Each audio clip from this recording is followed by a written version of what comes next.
Hello everyone, welcome back. My name is Cassidy, and Champ has decided not to join me for this video because he wants to lay in his own bed for once. Let me start off by saying that in this week's video and next week's video, I'm going to be wearing the exact same outfit because I filmed both of these videos at the exact same time, since next week I will be out of town for my boyfriend's birthday, and so I won't be able to film a video here. So if you see me wearing the same outfit in two different videos, now you know why. Anyways, so in last week's video, I told stories about weird encounters that my service dog Champ and I have had out in public while he's working. This week, to end National Service Dog Month, I'm going to be telling stories about Champ and situations that he's gotten himself or both of us into. So this first story happened last Easter. And the first thing you should know about Champ is that he is not a fan of water. He is an English lab, and labs are notorious for loving water, but for some reason he just doesn't like it. He hates when it rains. He refuses to go outside. I brought him to swim in like a large body of water once, and he absolutely hated it and was really confused and didn't really know what to do. So for Easter, I was going to my boyfriend's family's house where his whole family was gonna be, and this was like the second time I'd ever been around his whole family. The first time was last Thanksgiving, and I brought Champ, but Champ was working and in his working harness the whole time because I wasn't sure how his family would react to such a large dog being in their house in general, and so I didn't want to immediately have him be his wild and crazy self completely not working. At the time, I wanted to make a really good impression on them, and so I knew he would be on his best behavior if he was working rather than not working. For Easter, a few months later, his family told me that it was okay to bring him without him in his harness and just bring a toy over for him so he could roam around freely and I didn't have to be attached to his leash the whole time. So that's what I did. I figured that he would be great, and we got there, and for the first like 10-15 minutes everything was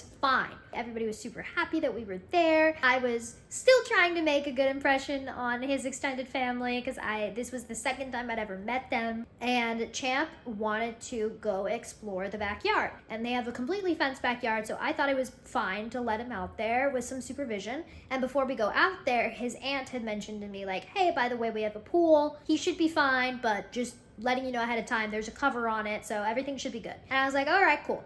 So my boyfriend and I go out there with Champ, and we're watching him the whole time, and we're kind of throwing his toy and he's bringing it back and everything's great. And then he winds up going into this little brush area. So we follow him back there and we tell him that it's time to go inside because we wanted to go inside. It was starting to get a little warm. The way to get back inside was like around the side of the house next to the pool. And I don't know what in his dog brain told him that the pool cover was solid ground, but I genuinely don't think he's ever seen a pool before, so I think that was part of it. I'm like walking ahead of Champ and my boyfriend, who are a little bit behind me, and I hear my boyfriend go, wait, Champ, don't. And before the rest of the sentence could come out of his mouth, I hear a splash, and Champ, I think, had thought that the pool cover was solid ground, and so he went to like run across it, and he ended up, of course, falling fully into the pool. I didn't know what to do. I don't think Champ knew he could swim. He can, but I don't think he knew that. And so he was like doggy paddling around, like trying to figure it out. I'm so grateful that my boyfriend was there, because if he wasn't, I genuinely think that I would have had to go get help.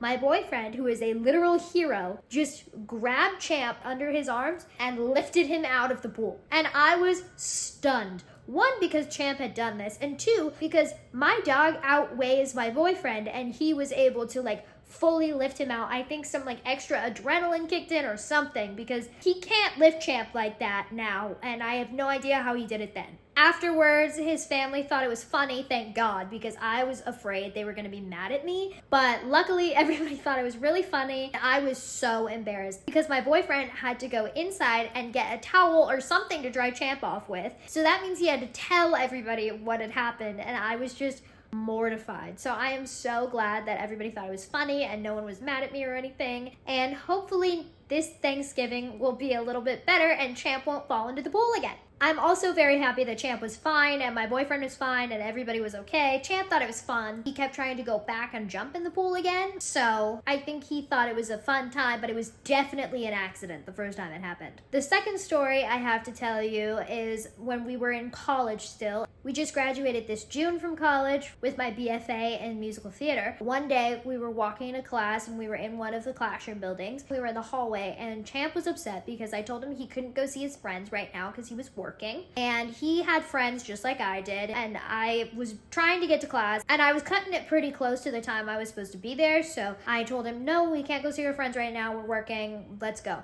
And so he was already kind of in a huffy mood. This dog absolutely has a personality and he will tell you if he's not happy with you. And this day he was not happy with me. And I had to go fill up my water bottle. So I went to like the automatic water bottle filler things and I dropped my water bottle, and it was just like a plastic water bottle that I was reusing. I told Champ to go get the water bottle because it was rolling away from me. And one of his tasks that he can do for me is he can get stuff off the floor. And so I told him to go get it, and he looks at me, looks at the water bottle on the floor, looks at me again. My friend's with me, so I have a witness for this story. He looks at me, looks at the water bottle, looks at me, looks at the water bottle again. That's right by his foot. Like, it is not a feat for him to go get this water bottle. Like, it's very easy for him to do. He looks down at the water bottle and kicks it farther away from me. When I tell you, I was so upset. I thought it was funny, but I was also like in a rush. I needed to get to class, and I knew that he was like a toddler and he was throwing a fit because I told him he couldn't go see his friends. So I was like, dude, get the water bottle. And eventually he did, but my friends and I laughed about that for a long time, and we still do, because he was just unhappy with me that day. He did not want to get the water bottle for me. And the final story I have to tell you guys today about Champ is actually just happened the other day. My boyfriend and I were in Target. We were browsing around, we were looking at some clothes, and Champ, one of the things that he can do for me is that he can pull my manual wheelchair. And I just happened to be in my manual wheelchair that day. So he was pulling me, everything was great. My boyfriend is usually there to kind of like help steer me a little bit, because Champ's a dog. He's not always perfect with his steering capabilities. Literally no one else was like in our vicinity, so I turned to my boyfriend and I said, let's just see what Champ does and where he leads me if you don't steer me. Let's just see what Champ does if you just kind of like walk behind us and let Champ lead. So Champ's like walking along. I don't even think he really realized that my boyfriend had like let go of my chair, but he was walking along. He was doing his job flawlessly. We'd take a couple of turns. They were pretty good. And then he runs me into a display. Now, this was on accident. He runs me into a display, and I look up, and my boyfriend's hysterically laughing behind me, and I didn't understand. I thought it was because Champ had run me into the display, that's why he was laughing. I look around, and I realized that Champ had led me straight to the dog section. He led me to like a wall of dog costumes, which he can't fit into any of, by the way, because he's huge. And he was so excited and so proud of himself, and it was like the aisle right next to the dog food and the treats. He thought he did something so great, and I couldn't be mad at him because he was doing his job and somehow had led me to something that he thought was interesting that I didn't really need to go to, but you know, that's okay. Champ really is a phenomenal dog, and I'm so glad that I could educate you all a little bit during National Service Dog Month, which is in September. And now that September is coming to a close, we are entering October, which is Dwarfism Awareness Month. So next week's video that I'm filming right after this one is going to be all about Dwarfism Awareness Month and my kind of dwarfism. Thank you so much for watching. If you enjoyed this video, please make sure to like, subscribe, comment, all the things. And if you want to catch up with me every day, go follow me on my other social medias because I do post on there every day. Thank you so much for watching, and I will see you next week. Bye!